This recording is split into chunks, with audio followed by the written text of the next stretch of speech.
افغانستان میں جنگ ختم ہو چکی، طالبان کو 20 سال کی جدوجہد اور قربانیوں کا پھل مل گیا، پورے اعتماد کے ساتھ کابل میں رہنا چاہتے ہیں۔ ترجمان طالبان کا غیر ملکی نیوز چینل کو انٹرویو، کہا ہر قدم ذمہ داری سے اٹھائیں گے، دنیا سے پرامن تعلقات کے خواہاں ہیں، عالمی برادری کے تحفظات پر بات چیت کے لیے تیار ہیں۔ محمد نعیم نے مزید کہا سرکاری ٹی وی پر نشریات کا آغاز کر دیا، امید نہیں تھی اشرف غنی ملک سے فرار ہو جائیں گے۔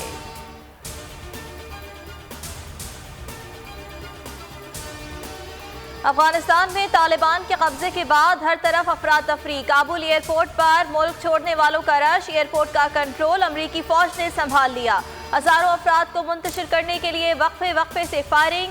پی آئی اے آج کابل کے لیے 3 پروازیں چلائے گی، پھنسے پاکستانیوں کو وطن واپس لایا جائے گا۔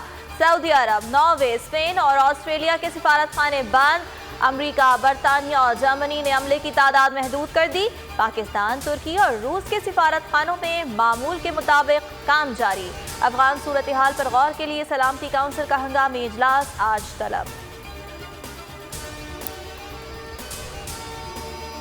افغان فورسز کی طاقت اور صلاحیتوں کا درست اندازہ نہیں لگا سکے، ان کی ناکامی کی رفتار ہماری توقع سے کہیں زیادہ تیز تھی، امریکہ نے اعتراف کر لیا۔ وزیر خارجہ اینٹونی بلنکن نے کہا نئی افغان حکومت کو صرف اسی صورت تسلیم کریں گے جب وہ اپنے لوگوں کے بنیادی حقوق کو برقرار، دہشت گردوں کو ملک سے دور رکھیں۔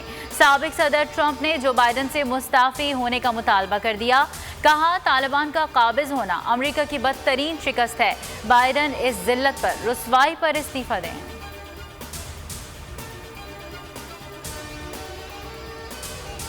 افغانستان کی صورتحال پر مشاورت کے لیے اہم بیٹھک، وزیر اعظم عمران خان نے قومی سلامتی کونسل کا اہم اجلاس آج بلا لیا، اعلیٰ سول اور عسکری قیادت شریک ہوگی، افغان وفد بھی شرکت کرے گا۔ وزیر خارجہ شاہ محمود قریشی کہتے ہیں اجلاس میں افغانستان کی بہتری، امن و استحکام پر بات ہوگی، بھارت کو موجودہ حالات اور خطے کی بہتری کے لیے ذمہ داری کا ثبوت دینا چاہیے۔ افغان سیاسی قیادت کی دفتر خارجہ آمد، موجودہ صورتحال پر تبادلہ خیال۔ بہت ضروری ہے، تمام مشکلات کے باوجود ایک قوم بنائیں گے۔ وزیر اعظم عمران خان کا ملک میں یکساں تعلیم کے نفاذ کی تقریب سے خطاب، کہا افغانستان میں ذہنی غلامی کی زنجیریں توڑ دی گئیں، دوسری قوم کے کلچر کو اپنانا ذہنی غلامی ہے، غلام ذہن کبھی بڑا کام نہیں کر سکتا۔